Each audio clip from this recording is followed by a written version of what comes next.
എല്ലാവർക്കും nimshaskitchen സ്വാഗതം. ഇന്ന് ഞാൻ തയ്യാറാക്കുന്നത് ഒരു പുളിശ്ശേരിയാണ്.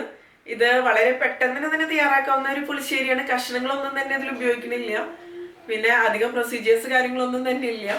ഇത് ശരിക്കും പറഞ്ഞാൽ എൻ്റെ ഹസ്ബൻഡിന്റെ അമ്മയുടെ ഒരു റെസിപ്പിയാണ്. ഞങ്ങളുടെ നാട്ടിലൊന്നും, അതായത് തൃശ്ശൂർ ഭാഗത്തൊന്നും ഈ ഒരു പുളിശ്ശേരി അങ്ങനെ കണ്ടിട്ടില്ല. മാത്രമല്ല കൊല്ലം ആയ കാരണം അവിടെയൊക്കെ ഉണ്ടാക്കുന്ന ഒരു പുളിശ്ശേരിയാണെന്ന് എനിക്ക് തോന്നുന്നത്. ഇത് അതിനു മുമ്പ് ആദ്യമായിട്ടാണ് നിങ്ങൾ എൻ്റെ വീഡിയോ കാണുന്നതെങ്കിൽ ഒന്ന് സബ്സ്ക്രൈബ് ചെയ്തോളൂ കേട്ടോ. സബ്സ്ക്രൈബ് ചെയ്യുമ്പോൾ സബ്സ്ക്രൈബ് ബട്ടൻ്റെ അടുത്ത് തന്നെയുള്ള ബെല്ലൈക്കൺ കൂടി ഒന്ന് എനേബിൾ ചെയ്യാം. അപ്പോഴാണ് ഞാൻ അപ്ലോഡ് ചെയ്യുന്ന വീഡിയോസിൻ്റെ നോട്ടിഫിക്കേഷൻസ് നിങ്ങൾക്ക് കിട്ടുള്ളൂ കേട്ടോ. അപ്പോൾ നമുക്ക് തുടങ്ങിയാലോ. ഞാനിവിടെ 800 ഗ്രാം തൈരാണ് എടുത്തിരിക്കുന്നത്. ഇതിപ്പോൾ നല്ല കട്ട തൈരാണ് കേട്ടോ. ഇതുപോലെ നല്ല കട്ട തൈര് ഉണ്ടാക്കുന്ന വീഡിയോ ഞാൻ മുന്നേ തന്നെ ഷെയർ ചെയ്തിരുന്നു. ഞാൻ ലിങ്ക് ഡിസ്ക്രിപ്ഷനിൽ ഇടാം. ആർക്കെങ്കിലും ആവശ്യമുണ്ടെന്നുണ്ടെങ്കിൽ നോക്കിയാൽ മതി. ഇതിൻ്റെ കട്ടകളൊക്കെ നന്നായിട്ടൊന്ന് നമുക്ക് ഉടച്ചെടുക്കാം. മിക്സിയിലിട്ട് അടിച്ചെടുക്കേണ്ട ആവശ്യമില്ല. മിക്സിയിലിട്ട് അടിച്ചെടുത്ത് കഴിഞ്ഞിട്ടുണ്ടെങ്കിൽ ഇത് ഭയങ്കരമായിട്ട് ലൂസായിട്ട് മാറും. അപ്പോൾ ഇതുപോലൊരു വിസ്കോ അല്ലാന്നുണ്ടെങ്കിൽ ഒരു ഫോർക്കോ ഉപയോഗിച്ച് നമുക്ക് ഇതിൻ്റെ കട്ടകളൊക്കെ ഒന്ന് കളഞ്ഞെടുക്കാം.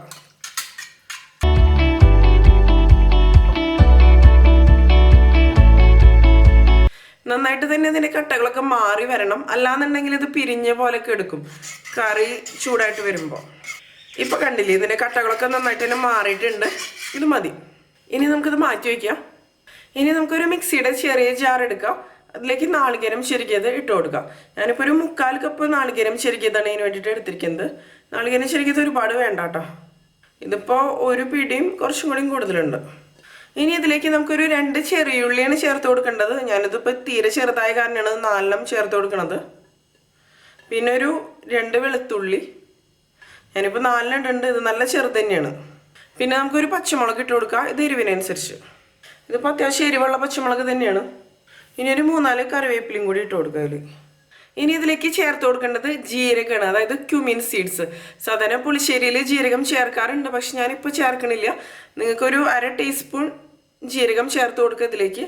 അതിനുശേഷം കുറച്ച് വെള്ളം ഒഴിക്കുക. അതിൽ വളരെ കുറച്ച് അളവിൽ മതി. നന്നായിട്ട് പേസ്റ്റ് പോലെ ഇതൊന്ന് അരച്ചെടുക്കാം. ഞാനിത് അരച്ചെടുത്ത് കൊണ്ടുവരാം. ഇതിപ്പോൾ ഞാൻ നന്നായിട്ട് തന്നെ അരച്ചെടുത്തിട്ടുണ്ട് കേട്ടോ, ഈ ഒരു രീതിയിൽ.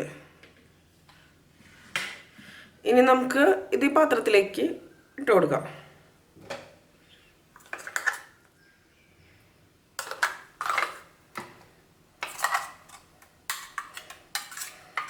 ഇനി ഇതിലേക്ക് കുറച്ച് വെള്ളം ഒഴിച്ച് കൊടുക്കാം.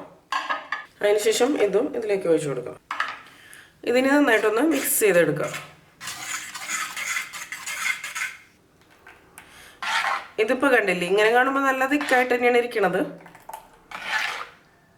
പക്ഷെ ഇത് ചൂടായിട്ട് വരുമ്പോൾ ഒന്നും കൂടി ഒന്ന് ലൂസായിട്ട് വരും.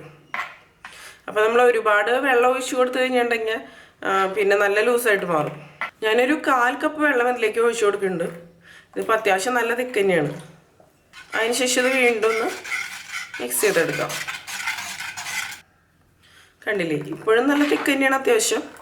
പക്ഷെ ഇത് ചൂടാകുമ്പോൾ കറക്റ്റായിട്ട് വന്നോളും, കറക്റ്റ് കൺസിസ്റ്റൻസി ആവും.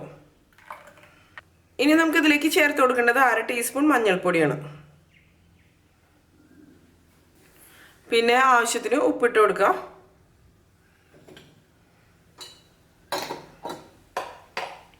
നന്നായിട്ട് കൊണ്ട് മിക്സ് ചെയ്തെടുക്കാം. മഞ്ഞൾപ്പൊടി അത്യാവശ്യം വേണം. നല്ലൊരു യെല്ലോ കളറായിട്ട് തന്നെ ഇരിക്കുക. അത് ചൂടായിട്ട് വരുമ്പോൾ നല്ല മഞ്ഞ കളറായിട്ട് തന്നെ വന്നോളും. ഇപ്പോൾ കണ്ടില്ല, ഇത് നന്നായിട്ട് തന്നെ മിക്സ് ആയിട്ട് വന്നിട്ടുണ്ട്. ഇത് മതി. ഇപ്പോൾ ഞാൻ ഫ്ലെയിം ഓൺ ചെയ്ത് കൊടുത്തിട്ടുണ്ട്. അതിനുശേഷം ലോ ഫ്ലെയിമിൽ വെച്ചിട്ട് ഇതൊന്ന് കുക്ക് ചെയ്തെടുക്കാം. ഈ തൈര് തിളയ്ക്കാൻ പാടില്ല, ചൂടായിട്ട് വരാനേ പാടുള്ളൂ. ചൂടായിട്ട് വരുമ്പോൾ ഇതിൻ്റെ മുകളിൽ കൂടെ ചെറുതായിട്ടൊന്ന് ആവി വരും. ആ ഒരു രീതിയിലാവാൻ പാടുള്ളൂ. തിളച്ച് കഴിഞ്ഞിട്ടുണ്ടെങ്കിൽ പിരിഞ്ഞ പോലെ ഇരിക്കും. സാധാരണ നമ്മൾ പുളിശ്ശേരിക്കൊന്നും തിളപ്പിക്കാറില്ല. ഇളക്കി കൊടുക്കാം. ഞാൻ ഇതിനു മുമ്പ് നാളികേരം ഉപയോഗിക്കാതെ തയ്യാറാക്കണ പുളിശ്ശേരിയുടെ റെസിപ്പി ഷെയർ ചെയ്തിരുന്നു. പക്ഷെ അത് കുറച്ചും കൂടി വ്യത്യസ്തമായിട്ടാണ്. ഈ ഒരു രീതിയിലല്ല. ചൂടായിട്ട് വരുമ്പോൾ കളർ നന്നായിട്ട് തന്നെ മാറി വരും. ഇപ്പോൾ മൺചട്ടിയിലായ കാരണം ചൂടായിട്ട് വരാൻ കുറച്ച് സമയം എടുക്കും. പക്ഷെ ചൂടായിട്ട് വന്ന് തുടങ്ങി കഴിഞ്ഞാൽ പിന്നെ പെട്ടെന്ന് തന്നെയാവും. ഇത് ശരിക്കും പറഞ്ഞാൽ വളരെ പെട്ടെന്ന് തന്നെ തയ്യാറാക്കാൻ പറ്റുന്ന ഒരു റെസിപ്പിയാണ്. പ്രത്യേകിച്ച് ബുദ്ധിമുട്ടോ കാര്യങ്ങളൊന്നുമില്ല. ഒരു 10 മിനിറ്റ് മതി എന്ന് തന്നെ പറയാം. ഇപ്പോൾ കണ്ടില്ലേ, ഇത് ചൂടായിട്ട് വരുമ്പോൾ ഒന്നും കൂടി ലൂസായിട്ട് വന്നു.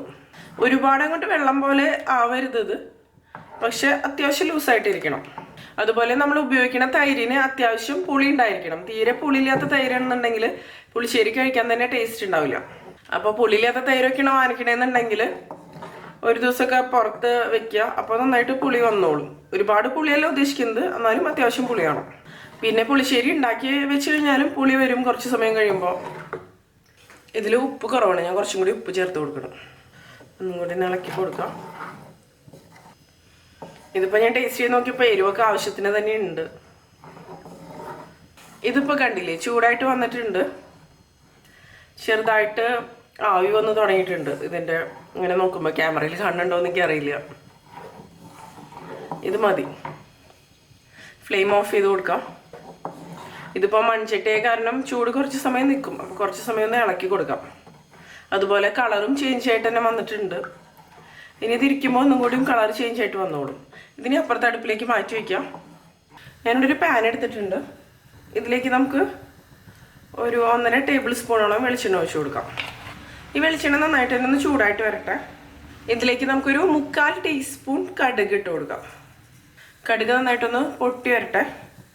ഇപ്പോൾ കടുക് പൊട്ടി വന്നിട്ടുണ്ട്. നമുക്കിനി ഇതിലേക്ക് ഒരു 3 വറ്റൽമുളക് ഇട്ട് കൊടുക്കാം. ഈ സമയത്ത് വേണമെന്നുണ്ടെങ്കിൽ പച്ചമുളകും ഇട്ട് കൊടുക്കാം കേട്ടോ, എരിവ് കുറവാണെന്നുണ്ടെങ്കിൽ.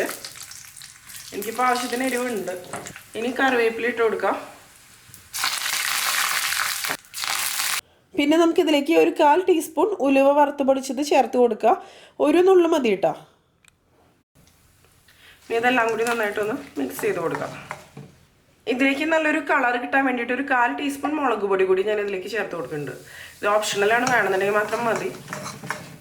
ഇനി ഇത് നമുക്ക് ഈ പുളിശ്ശേരിയിലേക്ക് ഒഴിച്ചു കൊടുക്കാം. നന്നായിട്ട് അങ്ങോട്ട് മിക്സ് ചെയ്ത് കൊടുക്കാം.